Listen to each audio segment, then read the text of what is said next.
His kisses make me drunk. Namalayan ko na lang nabuhat-buhat na niya ako habang papaakyat siya sa hagdanan. He did not broke our kisses. Kapwa kaming hindi gustong matapos ang halikan. I want how hungry and passionate his kisses are. Where's your room? Mahinang tanong niya, saka bahagyang humiwalay sa akin. Lasing akong napatitig sa kanya. Bago dahan-dahan na itinuro ang pinto ng kwarto ko na nasa tapat lang namin. He began kissing me again. Napadaing ako ng malalim at mas napahigpit ang pagkapit ko sa kanya. In a quick moment we entered my room. Hiniga niya ako kaagad sa kama habang hindi tinitigil ang pagkahalik sa akin.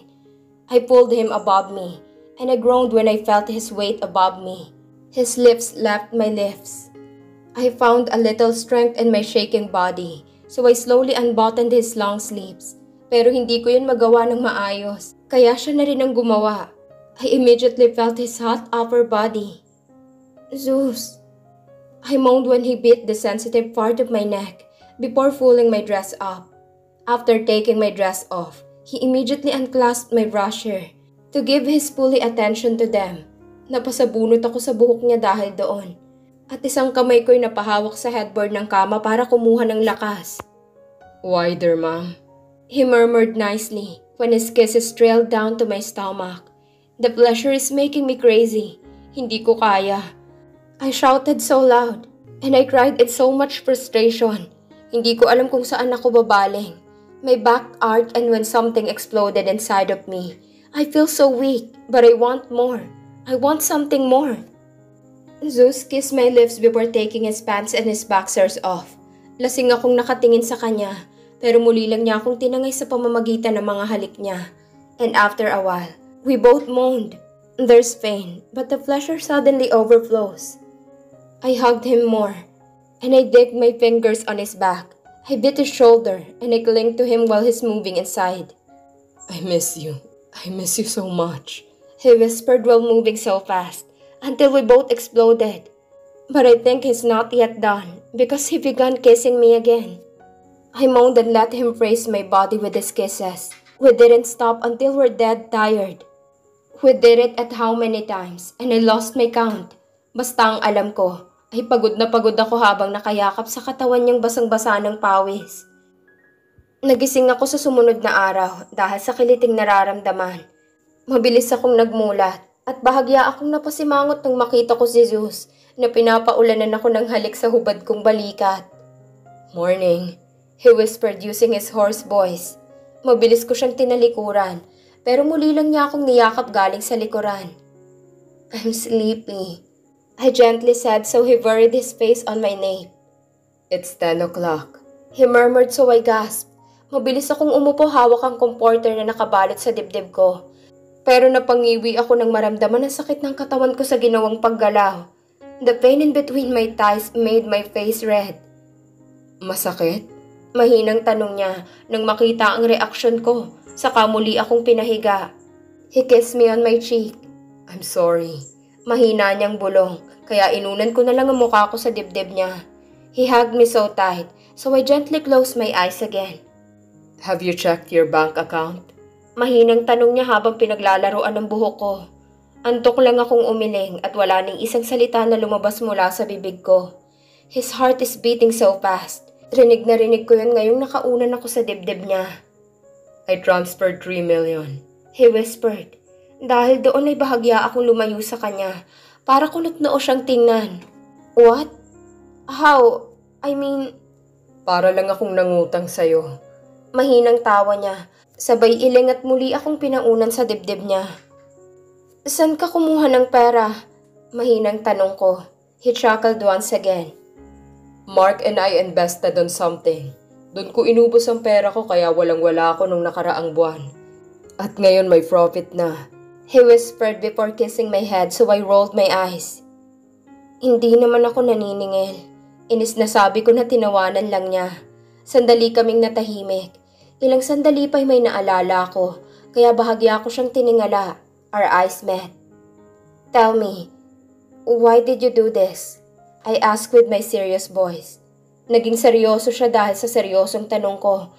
Kaya mabilis akong nag-iwas ng tingin saka lumayo sa kanya. You were supposed to marry her, Zeus. What happened? Seryosong tanong ko. I broke up with her.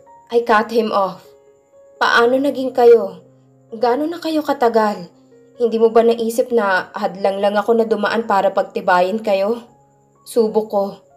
Hindi ko naman alam kung ano ang gusto kong ipahiwatig ngayon. Sa mga oras na ito'y ramdam na ramdam ko na kontento ang puso ko. Hey, he sweetly said before pulling me close to his chest again. Ilang taon na kayo? Mahinang tanong ko. Nanigas siya. Seriously? I nodded. I want to know. Hindi ko alam pero gusto kong malaman. My mom and I entered a small apartment near their house. But during my 4th year in college, my mom died. Sa kanila ako tumira. Tricia's father supported me, and Tricia's became my best friend. Na makagraduate ako, umamin siya sa akin. I courted her. We're almost 6 years. He explained so I nodded. Marahan akong bumangon sa kanap at tango. Tiningnan niya naman ang reaksyon ko, pero hindi ko sinalubong ang mga mata niya. My only insecurity in that my parents doesn't care about me. Wala na. But today, I think I got insecure again. Babalik ka sa kanya, Zeus. Mahinang sabi ko, saka doon lang siya tiningnan ng diretso sa mga mata. I smirked. Because they said, first love never dies. Isipin mo na bahagya ka lang naligaw ng landas, kaya natagpuan mo ko. Sabi ko kaya nangunot ang noo niya, saka bumangon rin. You are crazy. Inis na sabi niya, bago ako hapitin para muling halikan sa mga labi. I swear, if he'll reconcile with that woman, I won't get angry. They have the connection that we doesn't have. Matagal sila. Kung hindi ko inalok si Zeus noon, baka hindi kami ganito. This is unexpected. Dahil sa tanghali kami bumangon ay kapwa kami nagpasya na half day na lang magtrabaho. Zeus cooked for our brunch. Nagbihis ako sa penthouse ko at matapos yun ay kapwa kami pumunta sa apartment niya para makapagbihis siya. His apartment is in 2-story building, so I decided to just wait here outside. Ayaw pa niyang pumayag pero alam kong mas mapapabilis kung dito lang ako sa labas maghihintay, kaya hindi na ako umakyat. I waited for him while leaning on my car. May ginhawa sa puso ko na hindi ko alam kung paano. I am at peace, para akong lumulutang, at parang wala akong problema ngayon na nagpapabagabag sa isipan ko. Habang nasa ganoon akong posisyon ay may natanaw ako. Isang babaeng pamilyar na kakababa lang sa taxi. It's because my car is parked in front of the entrance of the apartment. She immediately saw me. Mabilis akong nag-iwas ng tingin at umakto na walang pakialam. Pero kita ko sa gilid ng mga mata ko na naglalakad na siya palapit sa akin. I tried to act cool, but her stares are telling me that she can kill me anytime right now. So you are together now? Nanginginig na sambit niya. Kaya walang emosyon ko siyang tiningnan at napatayo rin ako ng tuwid mula sa pagkakasandal ko sa kotse ko. Hindi ako nagsalita. Mas lalong lumitaw ang galit sa mga mata niya na napaluha na siya dahil doon. Are you happy now? Masaya ka ba na nakakasakit ka ng iba? Sa kapusukan mo nasira ang buhay ko. Galit na sigaw niya. I swallowed hard. Something in me felt guilty. Wala akong kasalanan. Klaro. Madiin at malamig na sambit ko. We were happy until you came. We are planning to get married until you offered him something. Sinamantala mo. She shouted. Napakuyom ang kamao ko sa galit, pero hindi ko gustong sabayan ang galit niya, lalo na ngayon na marami ang mga matang nakamasid sa amin. Sinamantala mo dahil kating-kati ka. Sinira mo mga plano namin sa buhay. Sinira mo dahil walang hiya ka. Hindi ka makontento at salawahan. Mas lalo akong nagpuyo sa galit nang tumama ang sampal niya sa pisngi ko. I did not back off. I slapped her hard too. At yun ang naabutan ni Zeus. Nagulat na hindi alam kung sino ang pupuntahan sa amin. Zeus! His woman called him with teary eyes na pati imbagang ako. Zeus, mag-usap tayo. Mag-usap tayo, ayusin natin to. Mabilis akong pumasok sa kotse ko at walang sabi-sabing pinaandar yun ng mabilis, paalis sa lugar na yon. Mahigpit ang pagkakahawak ko sa steering wheel at matalim ang tingin ko sa daan. Sobrang galit ang nararamdaman ko ngayon. I don't care if they'll reconcile. I don't care.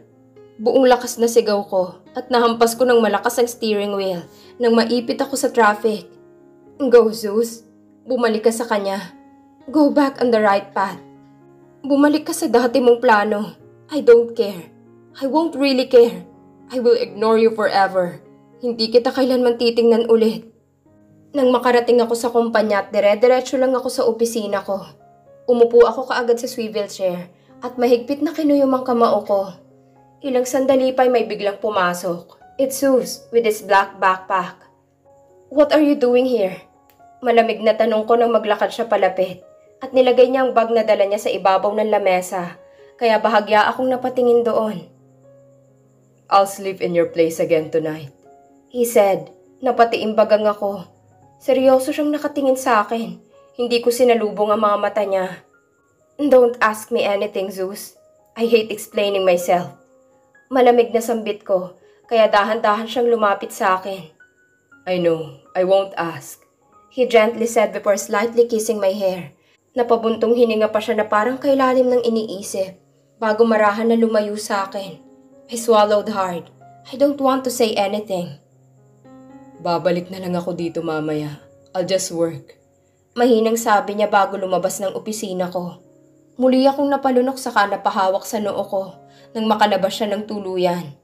At exactly 3 in the afternoon, Zeus came in again. I was busy working about the upcoming anniversary.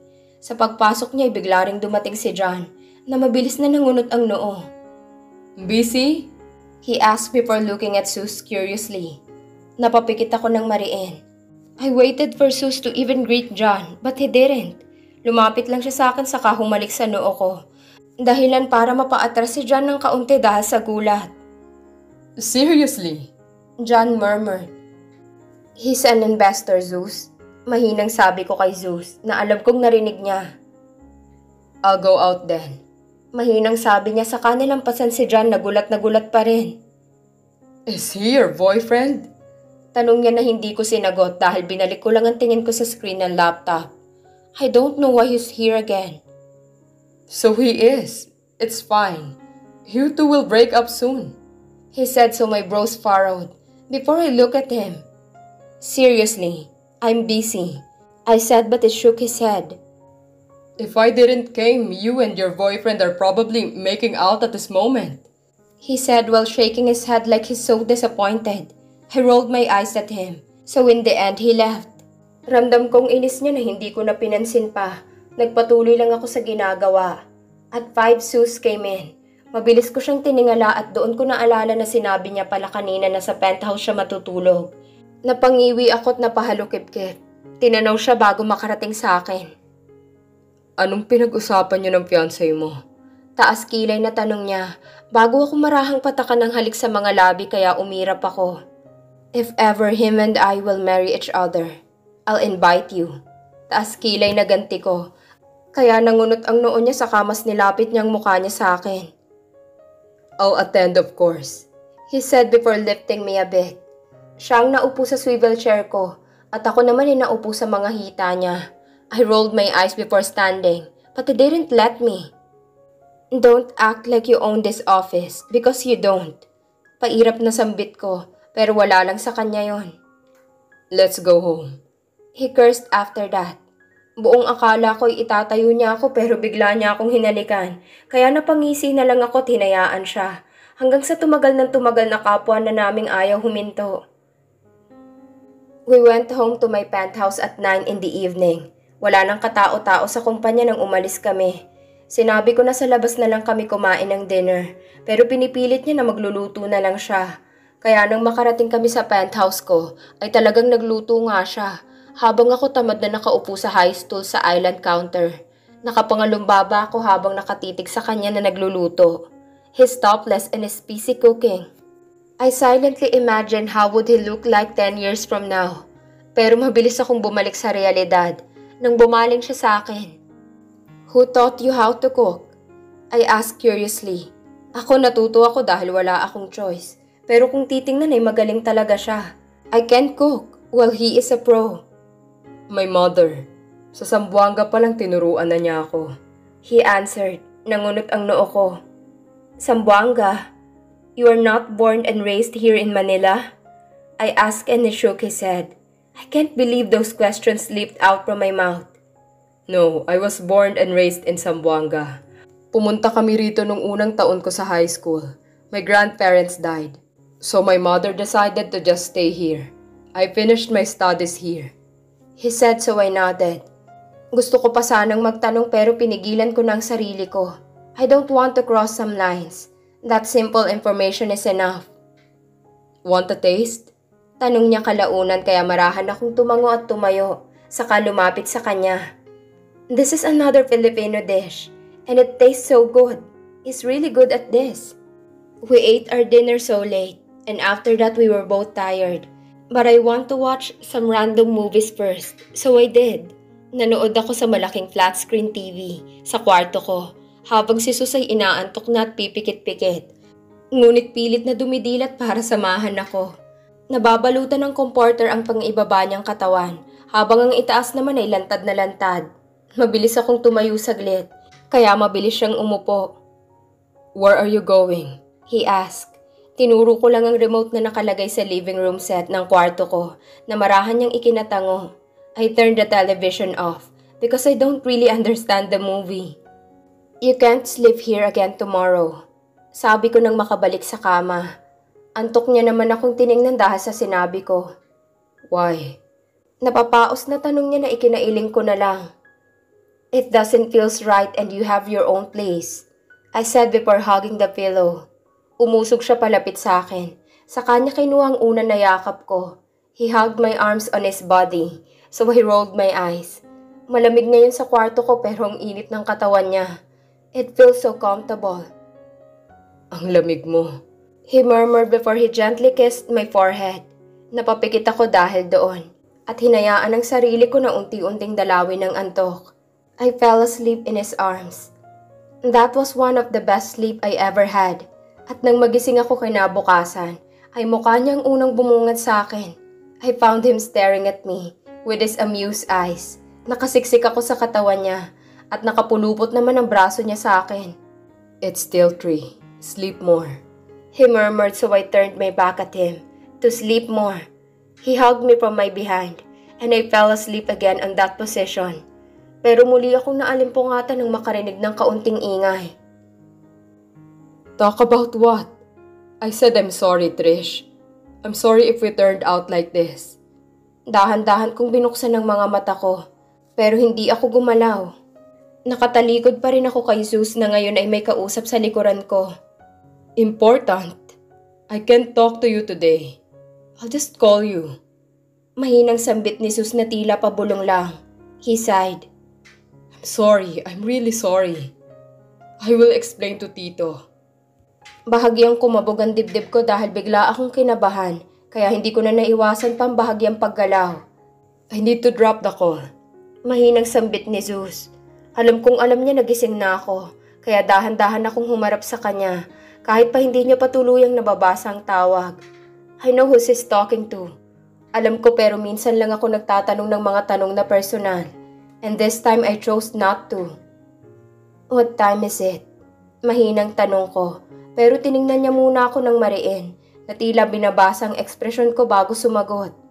6. He said before putting his phone on the bedside table. Marahan naman akong tumango sa kamarahang bumangon. Anong iniisip mo? Tanong niya kalaunan na mabilis kong inilingan. He sighed. You were too secretive and independent. He murmured. Dahil doon ay tiningnan ko ang mga mata niya at marahan akong ngumiti. I am just guarding myself, Zeus. Sabi ko bago bumangon. Sinundan niya ako ng tingin habang nakaupo pa rin siya sa kama. His eyes were serious. Parang nagtatanong at nagmamakaawa na papasukin ko siya sa utak ko. I'll shower first, I said. I'll go with you. Mahinang sabi niya kaya tinaasan ko ng kilay at mabilis akong pumunta sa bathroom. Mabilis kong binuksan ang shower nang makapasok sa loob. Pero biglang bumukas ang pintuan ng banyo. Zeus entered and he immediately went closer to me. Ask me, Mom. Ask me anything. He murmured when he slightly hugged my waist.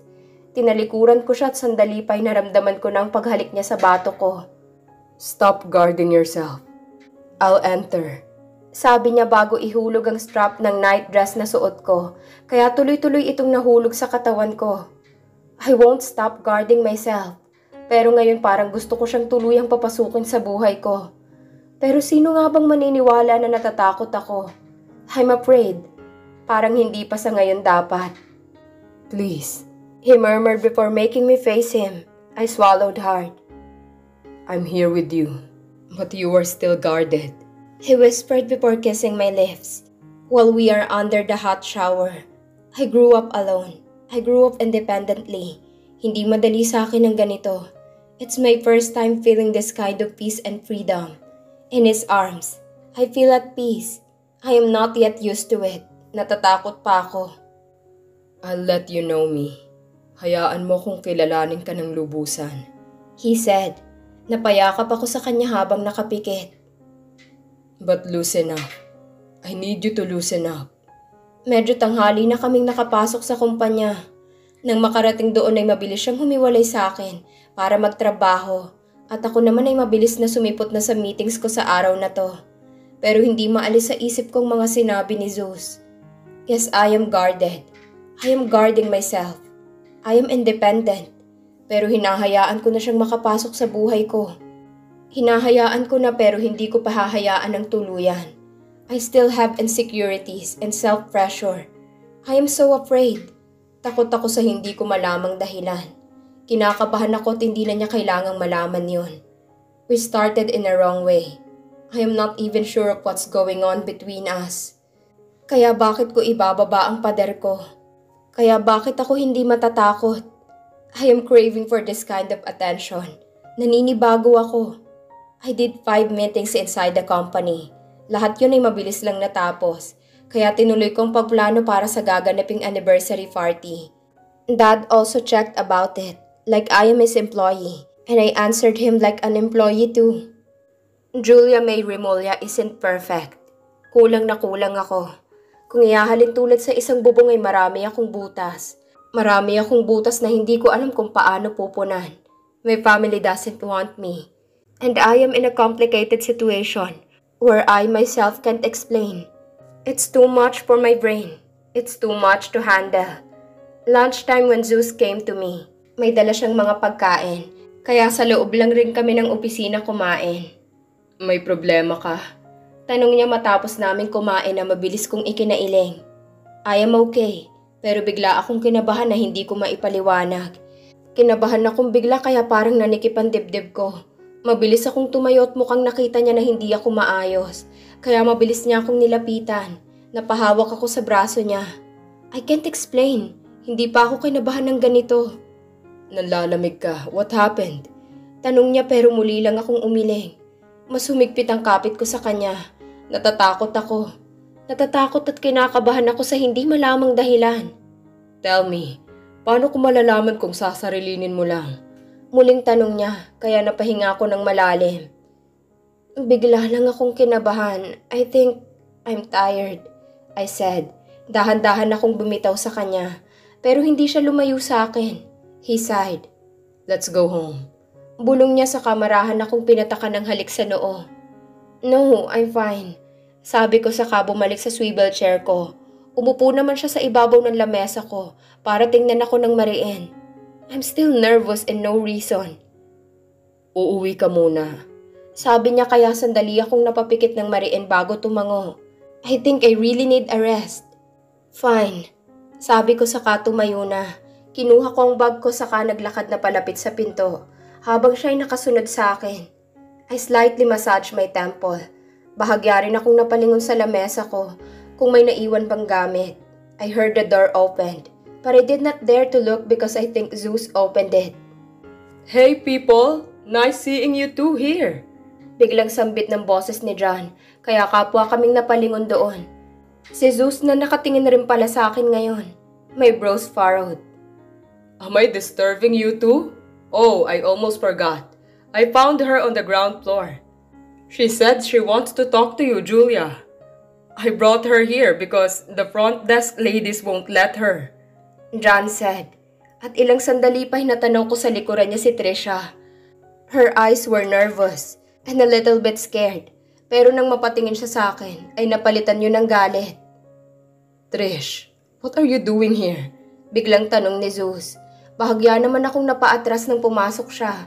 Naglipat-lipat ang tingin sa amin ni John na mukhang nagtataka sa nangyayari.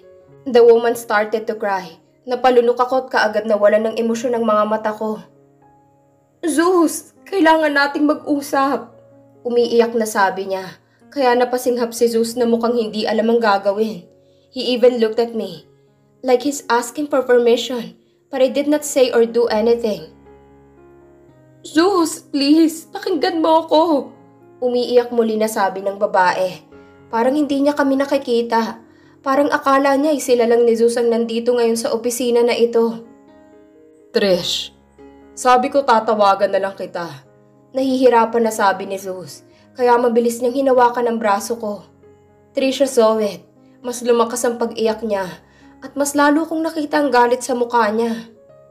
Zeus, importanteng sasabihin ko sa'yo. Sigaw na niya. Kaya lumapit sa akin si John na nagtataka pa rin. What the hell is going on? Sabi nito na naguguluhan na. Trish, palagi ka na lang may dahilan, Zeus. Niloko mo ko. Pero patatawarin kita dahil mahal na mahal kita. Ngayon humihingi lang ako ng pabor dahil importante ang sasabihin ko. Pero gumagawa ka pa rin ng rason. Humigpit ang pagkakahawak ni Zeus sa akin na tila pinipigilan niya ako sa pag-aakalang aalis ako dito ngayon.